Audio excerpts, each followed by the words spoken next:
सभी भक्तों को जय श्री राम। जब 4 महीने की निद्रा के बाद भगवान विष्णु ने खोली अपनी आंखें, तब हुआ कुछ ऐसा रहस्य जिसने बदल दी पूरी सृष्टि की दिशा। इस दिन भगवान विष्णु की जागरण पूजा की जाती है, तुलसी विवाह और भगवान विष्णु के संग माँ लक्ष्मी का पुनर्मिलन होता है। इस एकादशी से सभी मांगलिक कार्य, विवाह, गृह प्रवेश, यज्ञ आदि शुभ माने जाते हैं।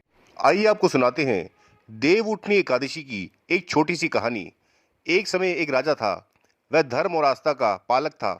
वह अपने राज्य में महीने में 2 बार आने वाली एकादशी का व्रत सच्चे मन से करता था और अपनी पूरी प्रजा और पशु पक्षी को भी इसका पालन करने के लिए कहता था।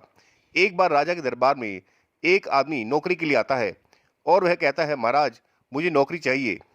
महाराज कहते हैं, तुम्हें नौकरी तो मिल जाएगी, लेकिन हर माह 2 एकादशी व्रत होते हैं। इन तिथियों पर पूरे राज्य में किसी को भी अन्न नहीं मिलता।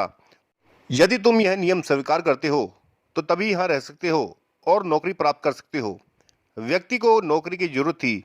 वह बिना सोचे समझे उनकी बात मान लेता है और प्रसन्न होकर वहाँ पर रह जाता है। कुछ समय बाद एकादशी का दिन आता है। राज्य में उपवास का वातावरण था, लेकिन वह व्यक्ति भूख से व्याकुल हो जाता है। उसे केवल फल दिए जाते हैं खाने के लिए। वह फल खाने के बाद और बेचैन हो जाता है और कहता है, महाराज फल खाकर मेरा पेट नहीं भरता, कृपया मुझे अन्न दे दो, वरना भूख से मेरे प्राण चले जाएंगे। राजा अपना नियम तोड़ के कुछ अन्न उसको दे देते हैं और कहते हैं कि पहले भोग भगवान को लगाना, उसके बाद ही कुछ खाना।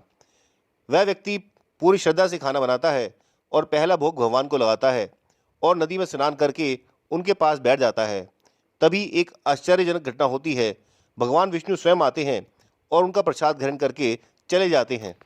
राजा ये सुनकर हैरान हो जाता है और सोचता है कि मैं तो वर्षों से एकादशी का व्रत करता हूँ, लेकिन फिर भी मुझे आज तक भगवान के दर्शन नहीं हुए। राजा सत्य जानने के लिए अगली एकादशी को छिपकर नदी किनारे पहुंच जाता है। व्यक्ति फिर आता है, स्नान करता है, भोजन तैयार करता है और हाथ जोड़कर भगवान को बुलाता है, परंतु उस दिन भगवान प्रकट नहीं होते। बार बार प्रार्थना करने पर भी कोई चिन्ह नहीं दिखता है। आखिर उसने भगवान से व्याकुल होकर कहा, यदि आप नहीं आए तो मैं अपने प्राण त्याग दूंगा। और वह नदी में कूदने को ही था कि उसी क्षण भगवान विष्णु साक्षात प्रकट हुए और उसे रोक लिया। भगवान ने कहा, बस तुम्हारी सच्ची भक्ति ने मुझे बांध लिया है। फिर उन्होंने उसके साथ भोजन किया और भोजन के बाद उसे अपने विमान पर बिठाकर बैकुंठ धाम ले गए। यह दिव्य दृश्य देखकर राजा की आंख खुल जाती है और उसे समझ आ जाता है कि व्रत का मूल्य केवल बाहरी आडंबर में नहीं, बल्कि शुद्ध मन, सच्ची भावना और निष्कपट भक्ति में है। और चैनल को सब्सक्राइब, लाइक और शेयर करना बिल्कुल भी न भूलें। राम राम, सीताराम।